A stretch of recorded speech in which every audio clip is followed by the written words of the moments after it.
Hello my dear friends, कैसे हो आप सब? अच्छे हो ना? तो बच्चों, जैसा कि आप सब जानते ही हो कि हम लोग अनसीन हीरोज ऑफ इंडिपेंडेंस मतलब आजादी के गुमनायक नायकों के विषय में आजकल जानकारी एकत्रित कर रहे हैं। हर सप्ताह आप लोगों के पास एक वीडियो आता है जिसमें हम ऐसे लोगों के बारे में जानकारी जानते हैं जिन्होंने हमारी आजादी के लिए बहुत बड़ा महत्वपूर्ण योगदान दिया और जो इतिहास में बहुत ही ज्यादा गुमनाम तरीके से रहे। तो आज हम जिनकी बात करेंगे उस महिला का नाम है लक्ष्मी सहगल। आप चित्र में देख सकते हैं, फोटोग्राफ में लक्ष्मी जी की फोटोग्राफ है। उनका जन्म 24 अक्टूबर 1914 को हुआ था और उनकी मृत्यु 23 जुलाई 2012 में हुई। लक्ष्मी सहगल जी के विषय में यह कहा जाता था, the woman who broke the rules, मतलब एक महिला जिन्होंने सारे नियम तोड़े। लक्ष्मी सहगल जी को कैप्टन लक्ष्मी सहगल भी कहा जाता था। ठीक है बच्चों, तो अब हम उनके विषय में जानकारी इकट्ठा करते हैं। आप इस पिक्चर में लक्ष्मी सहगल जी की एक फोटोग्राफ देख सकते हैं, उनकी यंग एज की फोटोग्राफ जब वो इंडियन नेशनल आर्मी में थी। She was a revolutionary of the Indian independence movement, an officer of Indian National Army and the Minister of Women's Affairs in the Azad Hind government. Lakshmi is commonly referred to in India as Captain Lakshmi. वह भारतीय स्वतंत्रता आंदोलन की क्रांतिकारी, भारतीय राष्ट्रीय सेना की एक अधिकारी और आजाद हिंद सरकार में महिला मामलों की मंत्री थी। लक्ष्मी को आमतौर पर भारत में कैप्टन लक्ष्मी के रूप में जाना जाता है। Sehgal was drawn to this movement by Bose's charismatic leadership.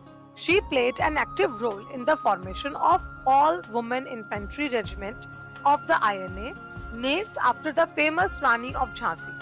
Thereafter, Dr. Lakshmi Swaminathan would become Captain Lakshmi, leading to the conflation of lifelong identity with historical events. She was the only woman member of the cabinet of the provisional government of the Azad Hind, led by Bose. After her arrest in 1945, she was brought back to India. इस समय आप जो चित्र देख सकते हैं, वह चित्र में लक्ष्मी सहगल जी आजाद हिंद फौज में कार्यरत थी। उसी में बोस जी के साथ वो हमारे स्वतंत्रता संग्राम में पार्टिसिपेट कर रही थी। सहगल बोस के करिश्माई नेतृत्व द्वारा इस आंदोलन की ओर आकर्षित हुई। उन्होंने आईएनए की अखिल महिला पैदल सेना रेजिमेंट के गठन में सक्रिय भूमिका निभाई, जिसका नाम प्रसिद्ध झांसी की रानी के नाम पर रखा गया। इसके बाद डॉक्टर लक्ष्मी स्वामीनाथन कैप्टन लक्ष्मी बन गई, जिससे ऐतिहासिक घटनाओं के साथ जीवन भर की पहचान का संगम हो गया। वह बोस के नेतृत्व वाली आजाद हिंद की अंतरिम सरकार की कैबिनेट की एकमात्र महिला सदस्य थी। 1945 में गिरफ्तारी के बाद उन्हें भारत वापस लाया गया। After independence also, she worked a lot for our country in every possible manner. आप यहाँ जो पिक्चर देख सकते हैं, चित्र देख सकते हैं, इसमें लक्ष्मी सहगल जी काफी ओल्ड एज हैं, लेकिन उन्होंने हमारी कंट्री के लिए काम करना बिल्कुल भी बंद नहीं किया। आजादी के बाद भी उन्होंने हमारे देश के लिए हर संभव तरीके से बहुत काम किया। ऐसी महिला को शत शत नमन।